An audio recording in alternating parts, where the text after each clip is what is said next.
Hello and welcome to Let's Play by me, GamerWolfSix, of a game that I thought would be very apt to play after Red Dead Redemption 2. This one being another visual novel, The Smoke Room, a game that a friend played and recommended, which is also part of the Echo Project, where, as far as I know, you're a male prostitute in the Wild West. Sounds interesting. Let's start. Also, I did a little bit of audio testing, but, you know, nothing works better than actual playing. Tired. I'm tired of scraping by every day. I'm tired of hiding in the back of this whorehouse. I'm tired of the other broken, crumbling buildings around me. I'm tired of the work I do. I'm tired of this town. I'm just tired. No matter what I do, no matter how hard I try to change things, it just feels like I'm moving in circles here. An endless circle. That's what this whole shithole of a town is. But I'm getting out tonight. I glare out at the setting sun, wondering what possessed me to settle in this desert. Even with my undershirt off, I'm pouring sweat under my fur, and I can feel it trickling down between my shoulder blades. You know, kind of like being in Texas. Thank God it's Sunday. Otherwise, I just have to hope my first customer likes that sort of thing. I've had a few, actually. I stand there for a while longer, finally deciding that the sunset is enough for me to start getting ready. Oh, and by the way, if you want to play this game, it's on Patreon, or itch.io. I move from the balcony to the hallway, then to my room. I move around quietly. For some reason, the idea of what I'm about to do makes me feel like I'm gonna keep it all secret. Gotta. Sure, they just can't keep me here, but I know they don't want me to leave. I pull on my clothes, buttoning my shirt, and pulling my suspenders over my shoulders. Then, I stand quietly next to the door, listening. It's mostly quiet. I can hear the girls laughing and talking a ways away, probably down in an empty saloon. Good. Quietly, I make my way to the corner of my room, just behind the bed. Kneeling down, I work my claws between the floorboards, knowing exactly which one I want because I've memorized the pattern of the wood grain. I pull it up, pulling a face at the squeaky, groaning noise it makes. A loud, shrieking sound from below makes me jump and freeze, listening. But I realize it's just one of the girls, laughing, probably drunk. Holding my breath, I stick my free paw down through the small space I've made between the floorboards and feel around.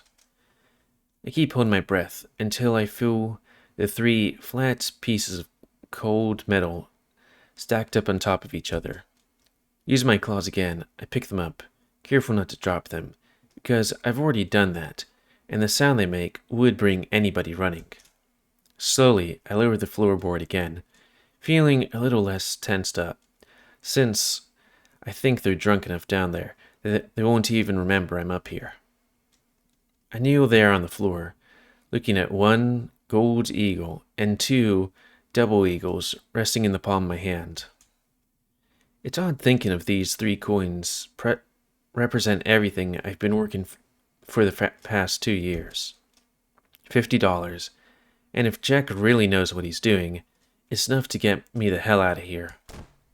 The door slams open, and I jump a foot in the air, even though I'm on my knees. Jesus! Bye, Samuel. I manage to close my paw in time, so the coins don't go rolling across the floor, clutching them to my chest as I freeze on the spot. Aw, she's cute. Sammy! Enough hiding up here. Come downstairs. What are you doing? I still haven't looked back, holding both paws to my chest as I try to get my breathing under control. I'm praying. I look back at Cynthia, giving me a look like she doesn't believe me at all. You pray? Of course I pray. Well, I mean down on your knees and clasp your paws to heaven kind of praying? I sigh, trying to sound annoyed even though I'm just scared she's gonna see what I'm doing. I put one foot on the ground under me, and as I come up to turn to face the fox, I slide the coins as smooth as I can into my right pocket. They're probably gonna cling. Cynthia frowns as I turn to face her. You alright, Sam? You look a little shaken up. Thank God. The girl somehow didn't notice, and I feel my heart start to calm down a little bit. I feel my arms glaring. Well, that's 'cause you busted in here without even a knock. Sorry about that. Just kinda forgot to. Me and the other girls don't really do it. I think the real main reason is that she's a bit canned from drinking down the saloon with the others. Is canned, drunk? I mean, there's like a billion words for drunk, but you know, or at least something. Oh yeah, I should probably check my face just in case. Yeah, let's reset it.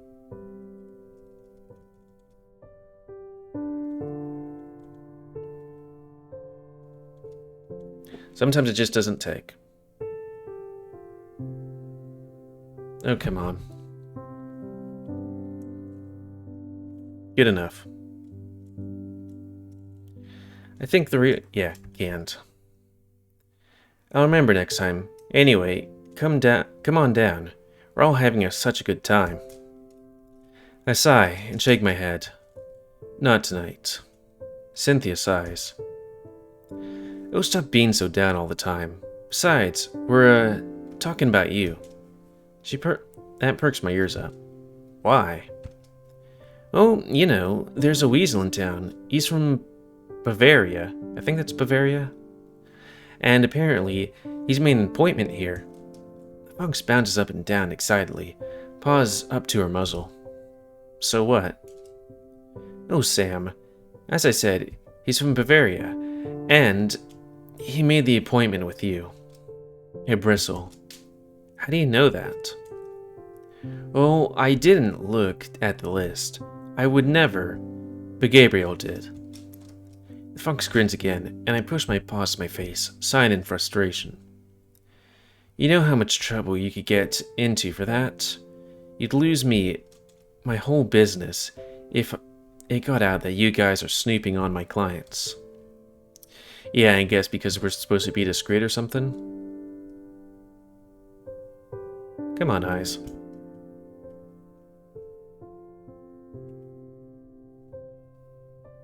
Not that it matters anymore. Again, it wasn't me who did it. It was a one-time thing to see who was getting the weasel. We didn't expect it to be you. Doesn't make it right. She just looks so adorable. No, it doesn't. Now, come downstairs. You sigh. No, I'm heading out for the night. This room's too stuffy. I think the evening air will do me some good.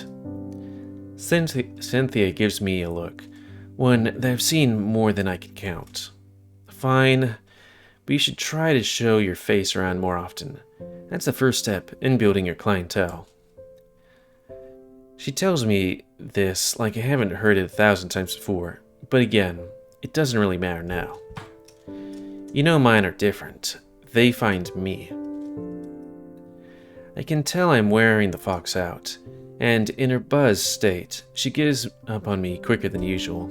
Well, I'm going back downstairs.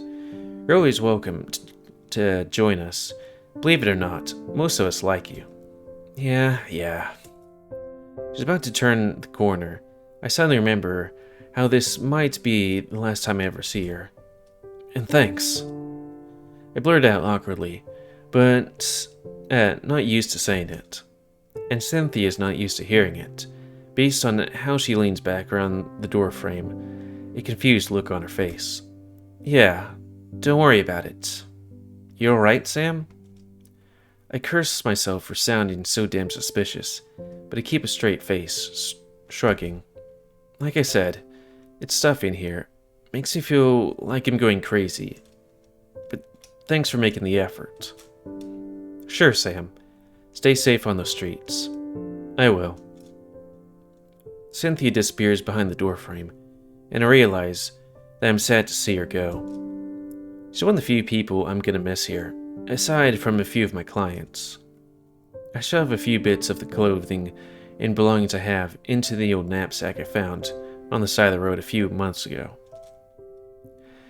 I take a last look around my room, glad for once I don't own much. It'll make what I'm about to do a hell of a lot easier. With that, I carefully make my way down the stairs, listening to my chattering coworkers as I turn the corner and take the back exit through the empty kitchen. It's that time of night that the typical crowds of the day switch out for the typical crowds of the night. Men talk and shout in little clustered groups in front of saloons that don't bother with Sunday law. The streetwalkers stand in alleyways and doorways, waiting for any of the drunk men wandering streets to notice them. The lowest of the low, even if I manage to find a spot in the most reputable brothel in town, I still feel like I'm one of them.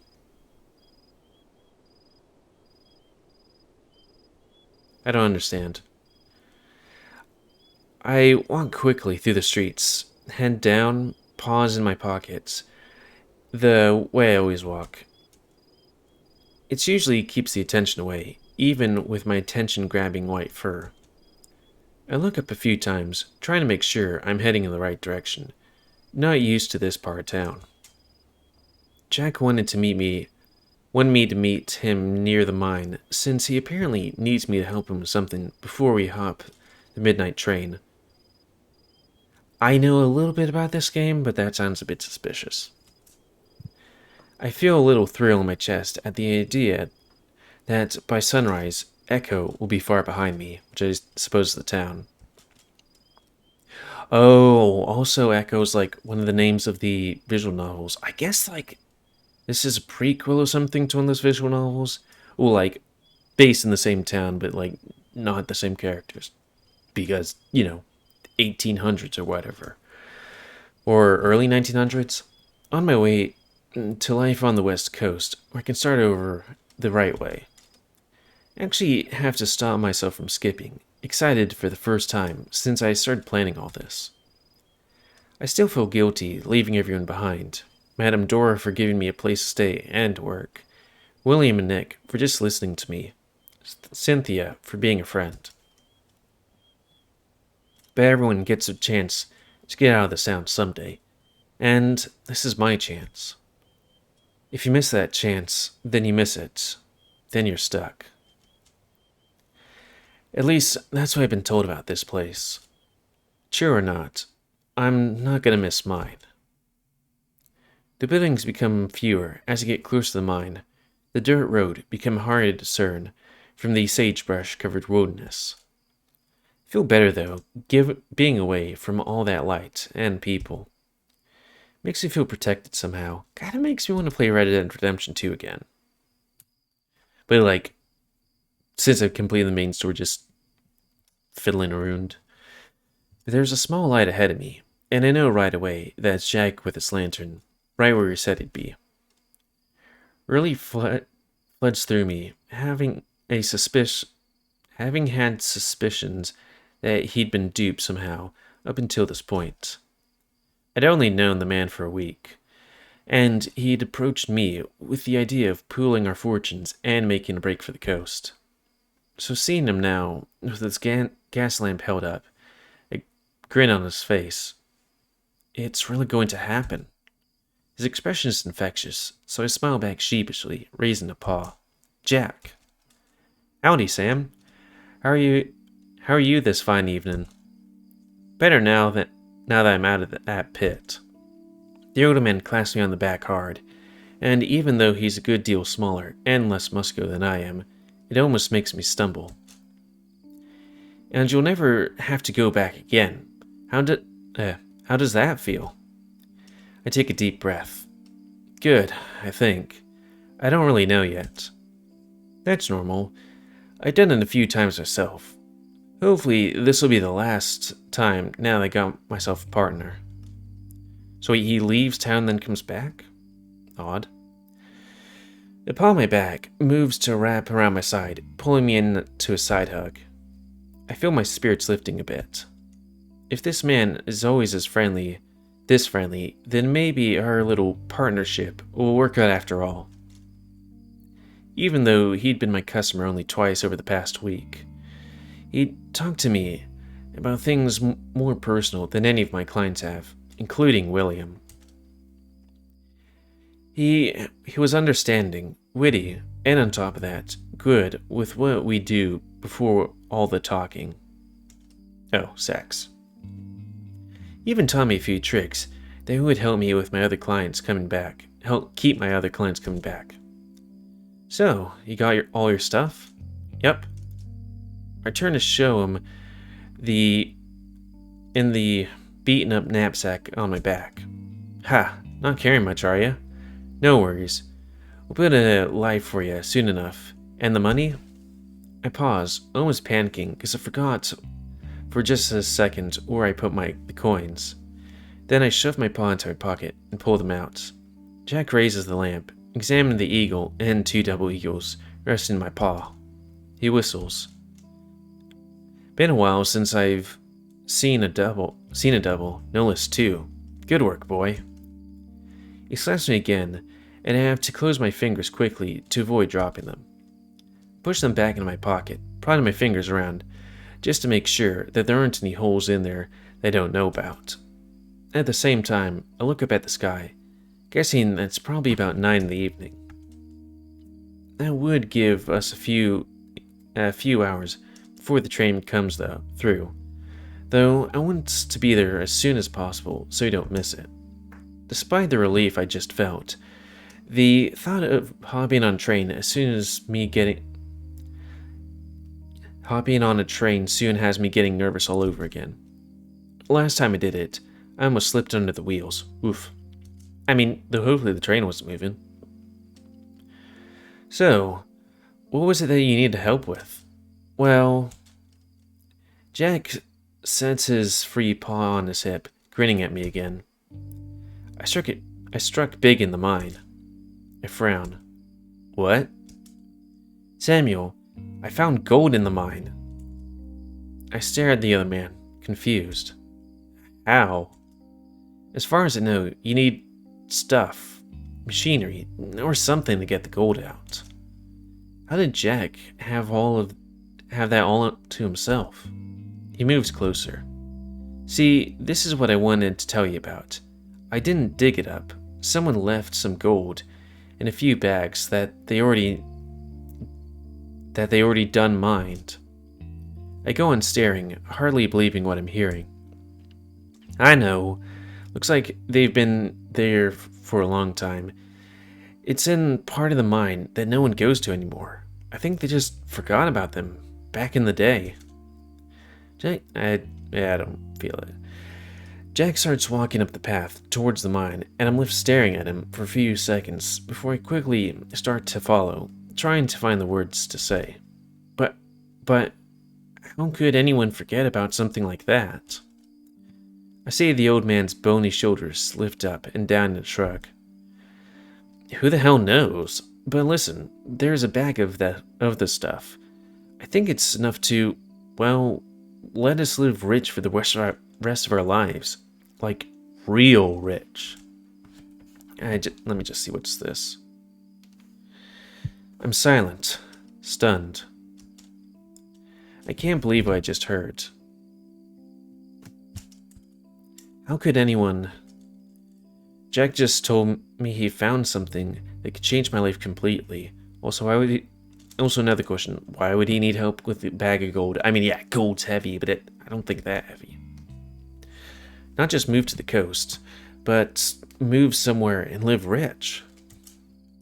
It's something I never even considered. I'm quiet until Jack takes a left turn, off the path and into the brush, even though the entrance of the mine is 100 feet straight ahead of us. I stand there on the path for a few seconds, looking back and forth between him and the mine. Jack? Come on, boy. You don't got much time. I hesitate, then force myself forward, cursing as I start stepping on the sharp stones hidden beneath the sagebrush. Where are you going? You see? Jack starts moving up to the side of the big hill that the mine entrance is attached to, the slanted ground adding to the treachery of walking blindly through the wilderness. There are still miners in the main stretch of the mine, even though it's Sunday. This is why I left it there until now. We gotta grab it and get the hell out of town before anyone can get their dirty paws on it. Oh. I have to tug my tail free as it gets caught between the twigs in the bush, making me grimace. Is it far? It's right here. Jack turns to face the slight outcrop of boulders in the side of the hill, almost hidden by the brush that's growing around it. He sets the lamp down at the base of the boulders, then starts jumping up to try and climb up one of them. Here. I easily pull myself up the side of the boulder, and Jack chuckles as he lifts the lamp up towards me. I'm getting too old to do anything these days. Now I know that's not true. I set the lantern down next to me before reaching back down to lift Jack up by his paw. I feel like Jack is not long for this road, especially since he doesn't have a picture. He pats me on the back, again before grabbing the lantern and turning around. Let's see, time? Yeah. We're gonna have it be longer. Also, I'm gonna text this person back because they're texting me a whole bunch. Nope. That's fine. He pats me on the back before turning around. Behind the boulders is a little drop that leads into what looks like a small fissure on the side of the hill. What is this? Jack grins in the light of the lantern. Secret little back entrance. How the hell did you find it? Jack had only been working in the mines a few weeks, yet he'd been able to figure all this out? A few of the others know, just had to talk to them. Jack leaves the lantern on the ledge of the boulder before sliding down into the little space, turn around, and reaching up again for me to lower it down to him. I slide down after him, and immediately feel a gust of cool, musty air coming from inside the opening. It feels damn good compared to the heat outside. When I look down the little tunnel ahead of us, though, I start to feel a little more unsure of what's happening here. Jack just goes ahead, though, confident as he always is, so I follow him. Watch your head, Sam. You're big enough to get a knock from up there. I do as he says, glancing up and ducking under dips in the ceiling that come down every now and then. We come to a branch in our tunnel, and Jack immediately goes left. Then we go left, then right, then... Hey, you know where we are? We could get lost. I know exactly where we are. Don't worry your pretty little kitty head about that. He's still got that cheerful sound in his voice, but it's getting me a little riled up, considering the type of situation we're in. Still, he doesn't hesitate at any of the branches in the tunnel, so I have to assume he knows what he's doing. He works here after all. The tunnels are a lot narrower than I always imagined them to be, and I wonder if it's just the way this specific part of the mine is. Nick definitely wouldn't be able to fit through some of these passages. Who's Nick? Jack comes to an abrupt stop, so that I almost run into him. He's standing in front of a little opening in the wall, even smaller than the one we came through. He breathlessly holds up the lantern to it, almost like it's holy, or something. Here it is, Sam. Here it is. His excitement is getting me going a bit too, but I have the dark opening with a frown. I don't think I'm gonna fit through there. It's the same size all the way through. You'll make it, but you'll have to turn those big old shoulders sideways. He reaches up and pats my chest appreciatively before walking through the opening, able to do so without turning sideways. I shimmy through the opening, careful not to scrape myself on any of the jutting bits of walls. This tunnel is a lot shorter, thank God, but the air becomes thick, a lot mustier, and now I completely believe Jack that this is some abandoned part of the mine, probably when they first started it up. The lantern gaslight disappears for a moment, as I realize that Jack has made it through the other side, and that's when I break through, finally able to breathe easy in the wider space we've come to. Hey, is this the CG from like Morinatsu? I don't know, kinda reminds me of it, though, you know, general cave thing. Looking around though, it's just sorry, I've been reading quite a bit. It's just a tiny little hole, smaller than the size of my room. There are a few things lying around though, a shovel and a pickaxe against the wall. Now it looks like a tin cup in the corner, and finally a few bags at the far end of the hollow, looking full and lopsided. I noticed that Jack's breathing heavily, and considering how we weren't really exerting ourselves at all, I can only imagine it's from excitement. There. Jack points to the bags, and I can see that even his paw is shaking. I swallow hard and start moving towards the bags. Really? They're all filled up?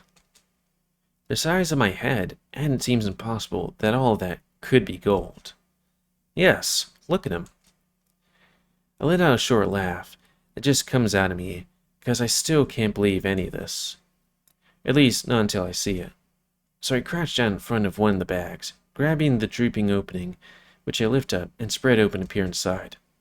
Rocks? I squint at them, wondering if maybe the gold is stuck inside of them or something. That would explain the ridiculous amount. I don't see anything glinting. I start to ask Jack to bring the lantern closer. Hey, can you... An explosion goes off in my hand. It shakes my entire body, my entire world. Everything stops. I can't think. Actually, I'm conscious of one thing, and it's my teeth clacking together like someone punched me in the chin. But it's not coming from in front of my head. It's the back. I knew it. Then the world comes back to me, and I realize I'm still crouching over the bag somehow, but my shoulders are all bunched up. My head's leaned back, like the muscles in my neck are cramping. I gasp really loud, like I'm drowning, and I slowly bring my paws up to where that explosion happened. They go automatically to the back of my head, between where my neck and my skull meet. I just sit there for a second, confused as all hell, wondering if something fell from the ceiling as I go on staring at the bag. You big son of a bitch. Then another explosion. A little higher so that it hits my head and my paws. This time, I feel my body go all stiff in this strangest way, my legs straightening out, which pushes me away from the bag and onto my back. When I see my arms sticking up, my paws reaching towards the ceiling. Like a goddamn brick shithouse. I blink at the sky above me in confusion, wondering why it's so yellow and dirty. I keep blinking at it, waiting for it to go back to blue or black with stars, whatever time it is. I can hear someone next to me, moving around, when I feel something on my hip, someone tugging at my pants. Now where'd you put them?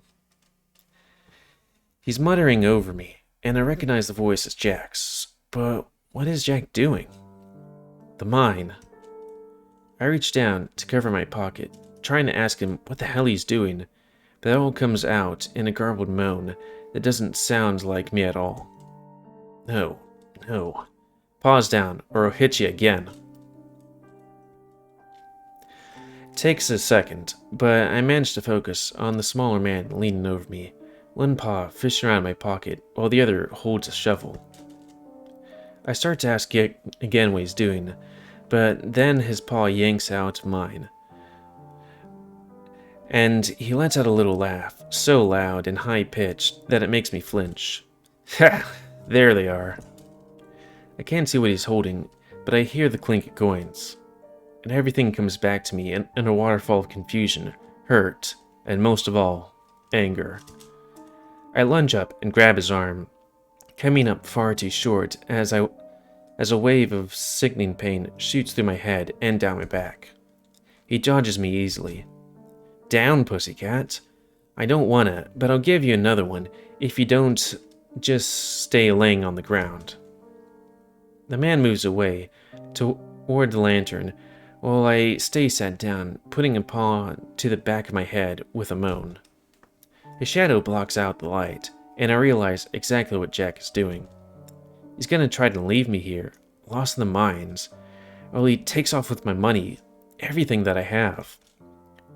A snarl works its way out of my throat, and almost without me even thinking about it, I'm pouncing after him, just as he's about to pick up the lantern. My paws smash into his back, right between the shoulder blades. Like he kept mentioning, I'm a hell of a lot bigger than him, and he goes down like a broken matchstick, belly flopping onto the dirt. Ugh.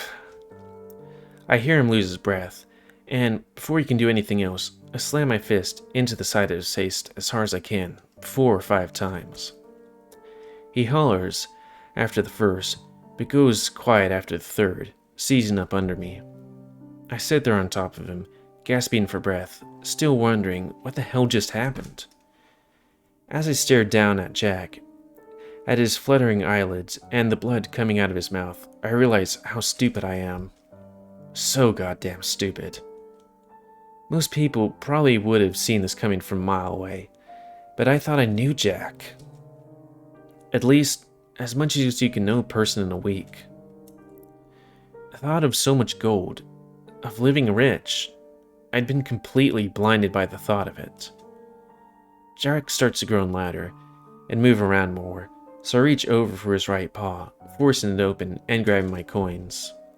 I clutch them protectively to my chest as I stand up, feeling a sudden wave of dizziness as I do. I stumble toward the opening, then rest against it for a moment, catching my breath, waiting for my blurry eyes to focus. The sharp pain in my head is gone now, replaced by a deep throb that penetrates all the way from the back of my neck to the back of my eyes. I reach up to rub it again, and my paw comes away wet and bloody. I start to worry that I might be more hurt than I thought. I need to get help, have someone look at it, but first I need to find my way out of this damn mine. I start to push my way through the opening again, but then I remember that I need the lamp. I turn around and find Jack already up, moving towards me, just 5 feet away, this time with a pickaxe in his paws. Dully, I wonder if it's the throbbing, rushing sound in my ears that kept me from hearing him, but I don't have time to think anything else as he rushes at me, thrusting the head of the pick at my face. He doesn't say anything this time, just screams. I flinch and raise my paws, but I also let my feet go out from under me, and that's what saved me, and I land hard on my rear, and I hear the middle hits the hard wall of the cave behind me. The drop sends a wave of pain through my head that's so bad I gag and almost throw up. But then I see Jack raising the pick above his head, ready to bring it down on me. He's gonna kill me. Even after what's happened, I find this almost impossible to believe. But there it is in front of me. The man I thought was my friend, silhouetted by the lamp's dim light, the muscles under his fur bunching up, a snarl of fury on his face.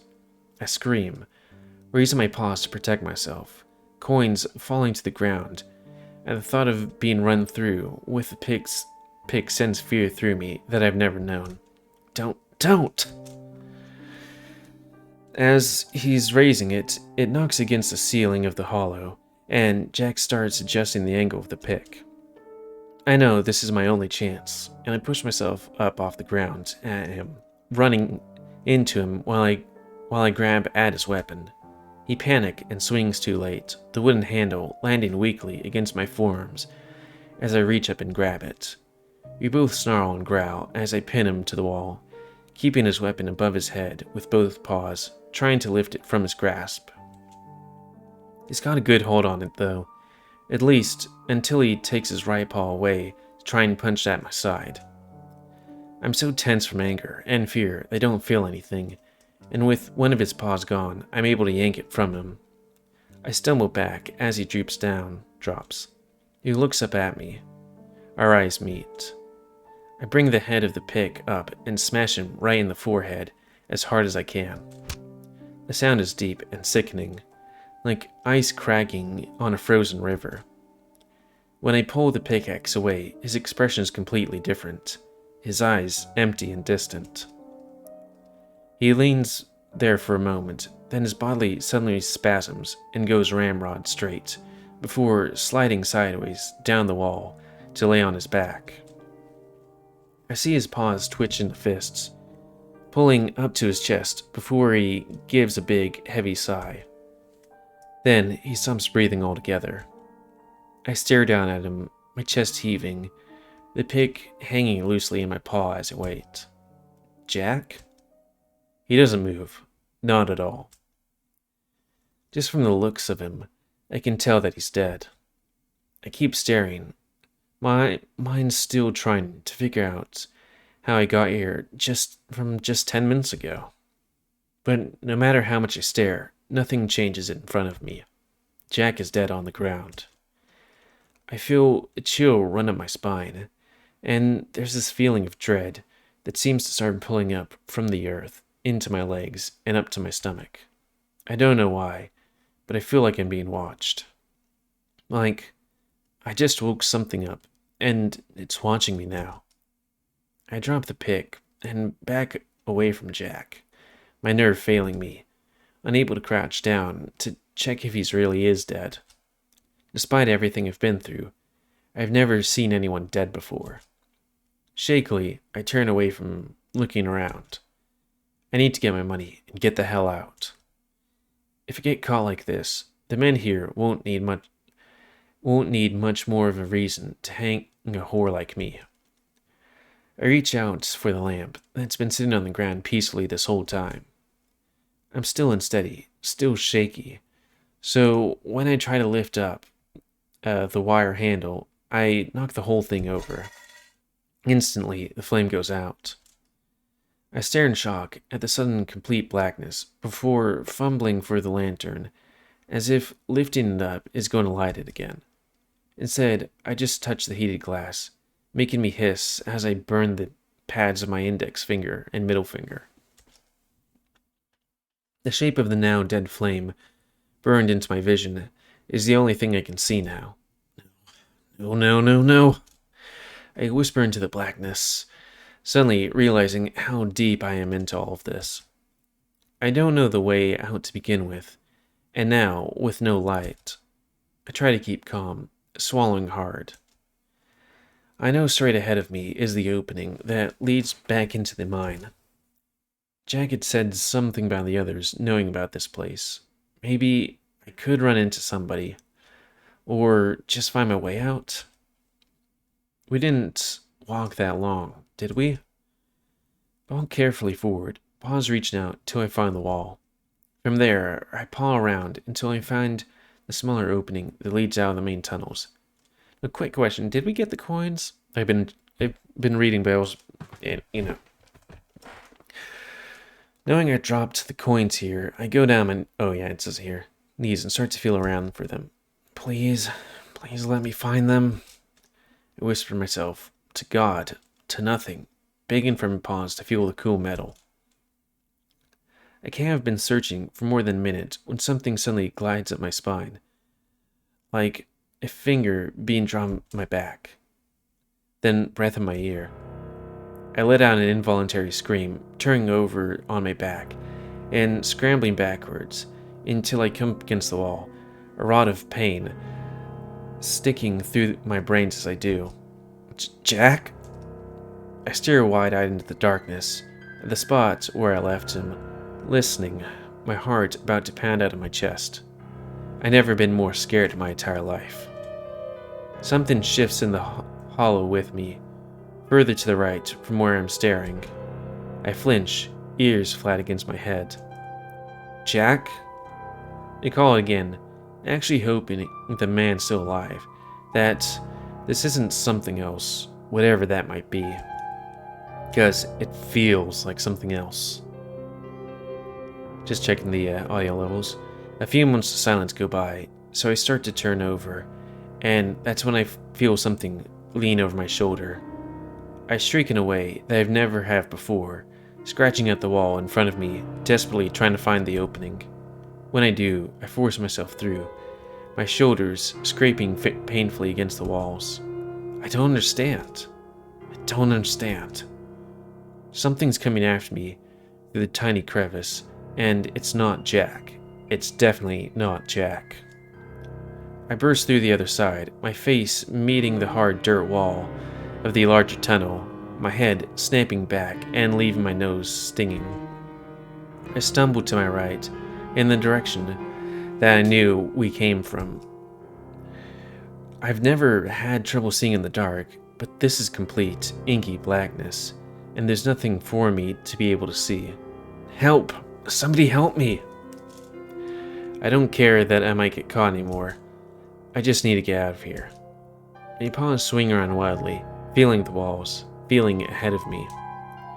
I can't hear the thing behind me anymore, but it doesn't matter. I just killed a man, and something I can't explain happened right after, and I can't understand. I run into another wall hard, and I randomly pick the next direction, heading to the right again, still feeling around blindly with my torn up paws. Finally, my wits catch up to me, and I force myself to slow down, stop making so much damn noise, so that I can listen. It's quiet. Whatever it was that was following me isn't anymore, or it's just too far away. But as I'm listening, I do hear something far back the way I came. A stuttered rhythmic sound, deep and scratchy. I don't know what it is. It grows in volume, and I press myself back against the wall, paws up to my muzzle to keep from breathing too hard. It's far away, but it's getting so much louder, and it's echoing up the tunnel. Then silence.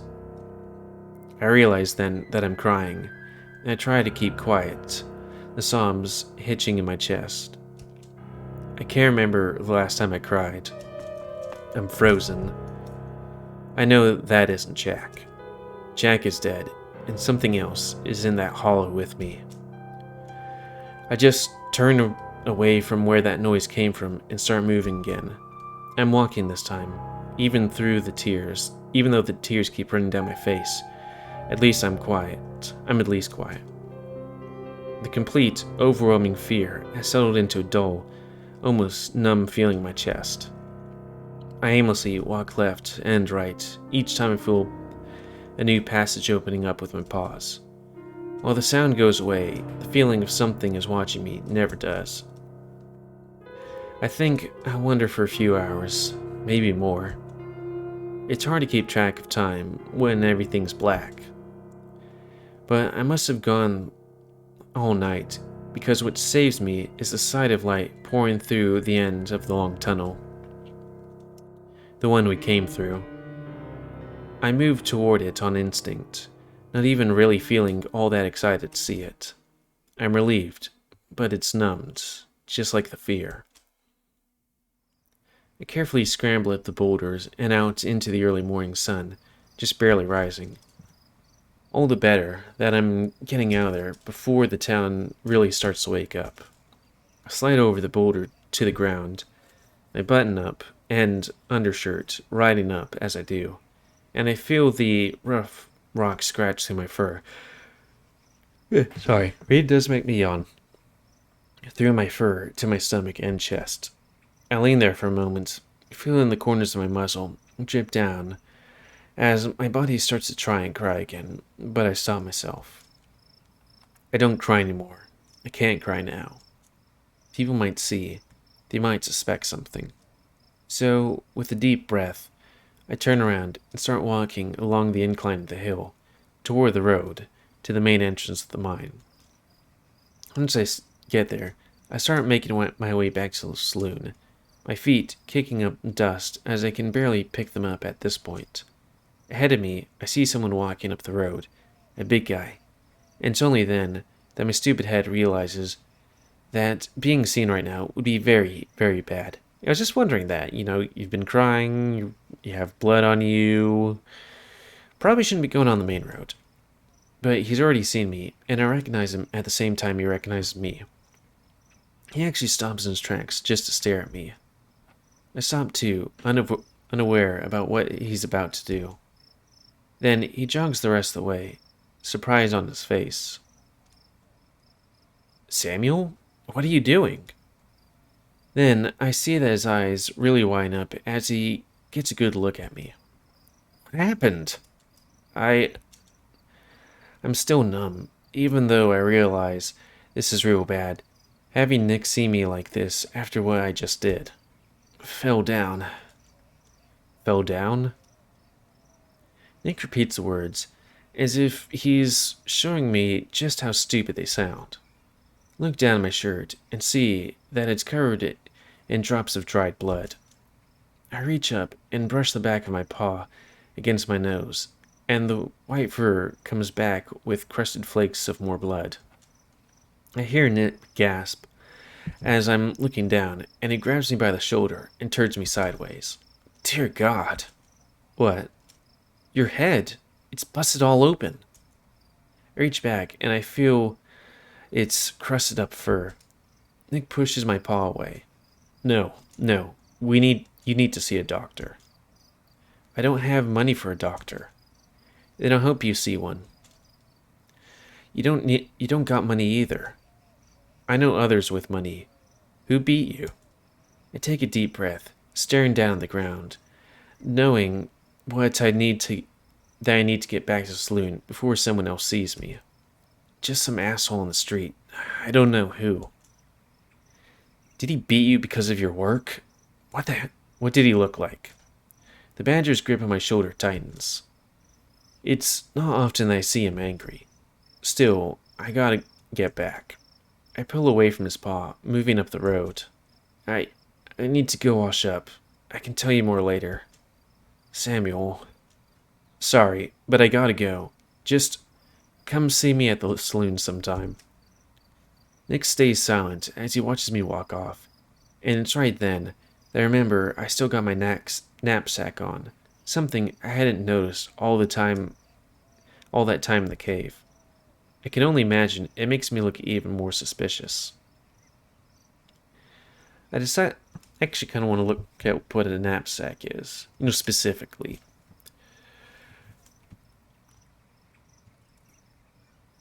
Okay, it starts with a K.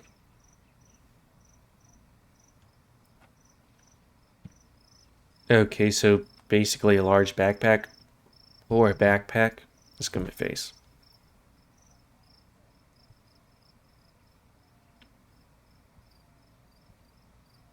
Come on, there's the center eyes.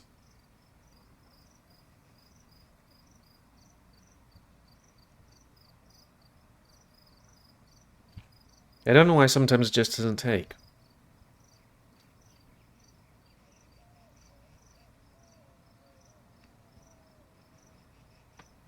Okay, if I lean back a bit.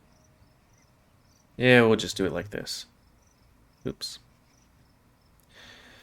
I decided to stay behind the buildings on my way back, And it does a good job of hiding me from almost everyone who's up this early. I reach the saloon, walking up to the back of the entrance. I stand at the door for a minute, listening, but it's completely silent. Hopefully the girls turned in after their night of drinking. I open the door quietly, glad to see the place completely empty. On my way through the kitchen, I grab the smallest bottle of old rye whiskey I can find, still hoping that it won't be missed, and, if it is, that it'll be blamed on someone else. As I move up the stairs as quietly as I can, I do hear some low murmuring coming from one of the girls' rooms, but I'm quiet enough on my feet that I'm sure they don't hear me.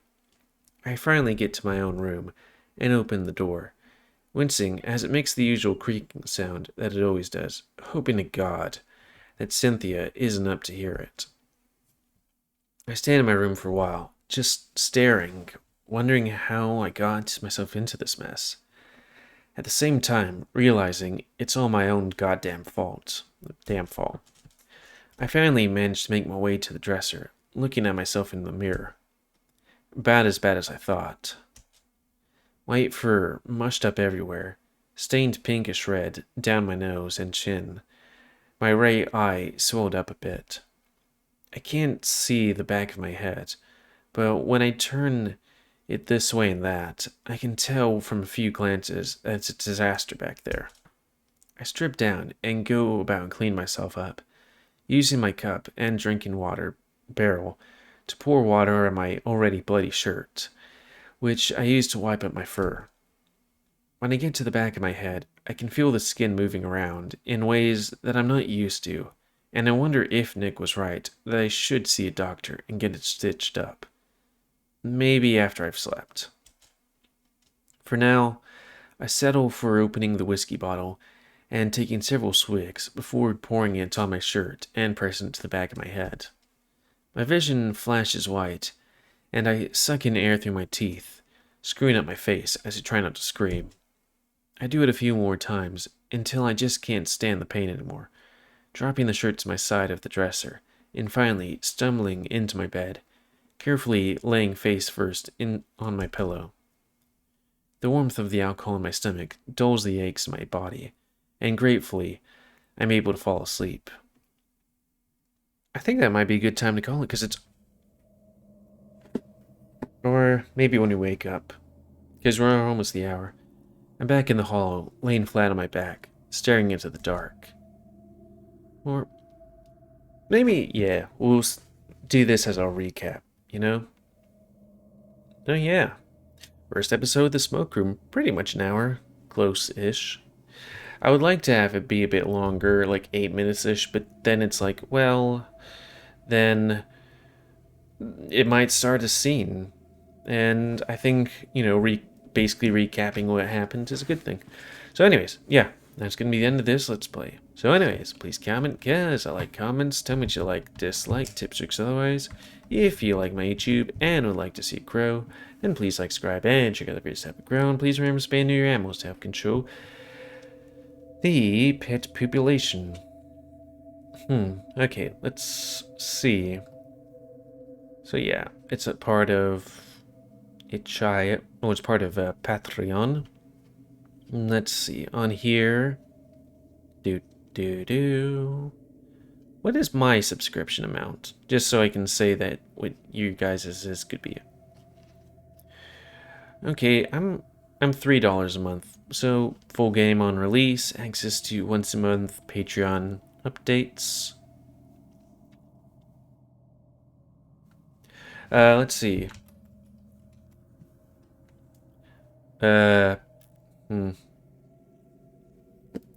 Oh, we'll just do a Daster and bring it to itch.io. adastracorp.com. Oh. Because it's a boat thing. Microsoft Canada.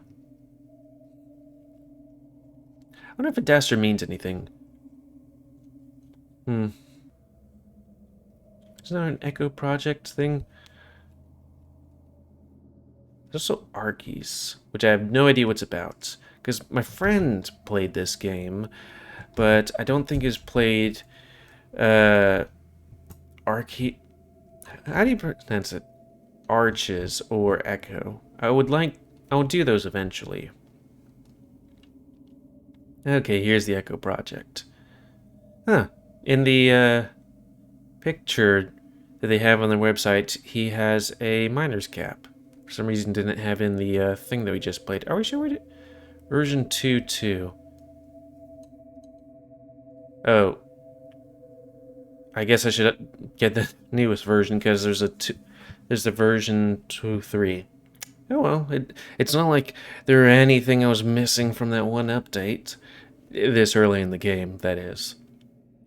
Uh, but yeah, end of this. Let's play. Comment: Spay neuter animals, horror, romance, visual novel. Huh. I wonder if there's going to be any more horrors at this point. Interesting. Let's see. Smoke room story, Samo sex worker, town's infamous brothel. Infamous or just, brothel. Anyways, making the biggest mistake of his life, tends to keep it secret. He comes to realize, however, that doing so might be impossible. ... Echo itself seems to know what he's done, and it's not keen on letting him forget. Yeah, interesting. But it's interesting that it's horror. Because, besides the, I killed a guy and maybe get super spooked, try and scrap old saves every time there's... odd. I thought it was just, who done it kind of thing, except you done it. Well, anyways, until next time, let's play me, GamerWolfSix of the Smoke Room. So thanks and see ya.